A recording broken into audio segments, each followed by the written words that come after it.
ସକାଳର ଜଳଖିଆମାନଙ୍କ ମଧ୍ୟରୁ ସୁଜି ଉପମା ହେଉଛି ଏକ ହେଲ୍ଦି ଟେଷ୍ଟି ରେସିପି। ଏହାକୁ ଖାଇବାକୁ ସମସ୍ତେ ପସନ୍ଦ କରିଥାନ୍ତି। ଛୁଆମାନେ ହୁଅନ୍ତୁ ବା ବଡ଼ମାନେ ହୁଅନ୍ତୁ, ସମସ୍ତଙ୍କର ଫେଭରେଟ୍ ହୋଇଥାଏ ଏବଂ ଏହାକୁ ବନେଇବା ବହୁତ ସହଜ ଏବଂ କମ୍ ସମୟରେ ବନିଯାଇଥାଏ। ଆଜିର ଉପମା ବନେଇବା ପାଇଁ କିଛି ଫୁଲକୋବି, ଗାଜର ଏବଂ ଗ୍ରୀନ୍ ମଟର ନେଇଛେ।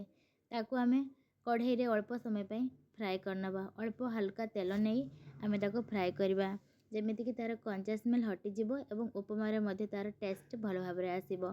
କିଛି ସମୟ ଭାଜିଲା ପରେ ତା'ର କଲର୍ ମଧ୍ୟ ଚେଞ୍ଜ ହୋଇଗଲାନି। ଏବେ ଆମେ ତାକୁ ନ ଭାଜି ତାକୁ ଆମେ କଢ଼େଇରୁ କାଢ଼ି ନେବା। ସେମ୍ କଢ଼େଇରେ ଗୋଟେ ସ୍ପୁନ୍ର ଘିଅ ଆମେ ଆଡ଼୍ କରିନେବା। ଉପମାର ଟେଷ୍ଟ ଏବଂ ସ୍ମେଲ୍ ଭଲ ଆଣିବା ପାଇଁ ଏଠି ଆମେ ଘିଅ ଆଡ଼୍ କରିନେଉଛେ।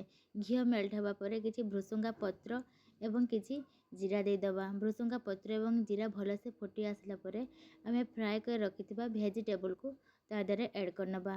ତାକୁ ମଧ୍ୟ କିଛି ସମୟ ଆଉ ଟିକେ ଘିଅରେ ଭାଜିବା ପାଇଁ ରଖିବା।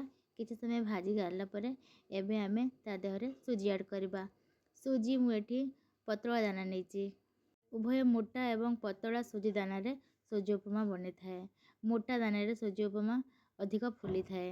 ସୁଜିକୁ ଭଲ ଭାବରେ ଗୋଳେଇ ସାରିଲା ପରେ କିଛି ଆମେ ଚିନି ଆଡ଼୍ କରିନେବା। ଉପମାକୁ ମିଠାସ୍ କରିବା ପାଇଁ କିଛି ଆମେ ଚିନି ଆଡ଼୍ କରିନେଲେ ଏବଂ ଆପଣମାନେ ଆପଣଙ୍କ ହିସାବରେ ଚିନିର କ୍ୱାଣ୍ଟିଟି କମ୍ ବେଶୀ କରିପାରିବେ। ଏବେ ମୁଁ କିଛି ପାଣି ଆଡ଼୍ କରିନେଉଛି ଏବଂ ତାକୁ ଭଲସେ ମିଶାଇ ନେଉଛି। ଯେହେତୁ ମୋର ସୁଜି ଏଠି ପତଳା ଅଛି, ସେଥିପାଇଁ ମୁଁ ଅଳ୍ପ ପାଣି ଦେଇଛି। ଆପଣମାନେ ଅଳ୍ପ ଅଳ୍ପ କରି ପାଣି ଆଡ଼୍ କରିବେ। ସୁଜିର ଦାନା ପତଳା ଥିବାରୁ ଯେତିକି ପାଣି ମୁଁ ୟୁଜ୍ କରିଥିଲି ସେତିକିରେ ପାଣିରେ ହିଁ ହେଇଗଲା, ଆଉ ଅଧିକ ପାଣି ଦେବାକୁ ପଡ଼ିଲାନି। ତାକୁ ବାରମ୍ବାର ଗୋଳେଇ ସାରିଲା ପରେ ଦେଖନ୍ତୁ ଫାଇନାଲି ଏମିତି ଭାବରେ ଉପମା ବନିଯାଇଛି। ଏବେ କିଛି କାଜୁ ଏବଂ ବାଦାମ ଆମେ ତା ଦେହରେ ଆଡ଼୍ କରିନେବା ଏବଂ ତାକୁ ଗୋଳେଇ ନେବା।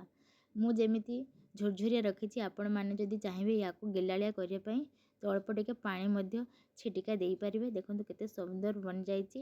ୟାକୁ ଆଉ ଟିକେ ନରମ କରିବା ପାଇଁ ଆମେ କିଛି ସମୟ ଢଙ୍କୁଣି ଦେଇଦେବା।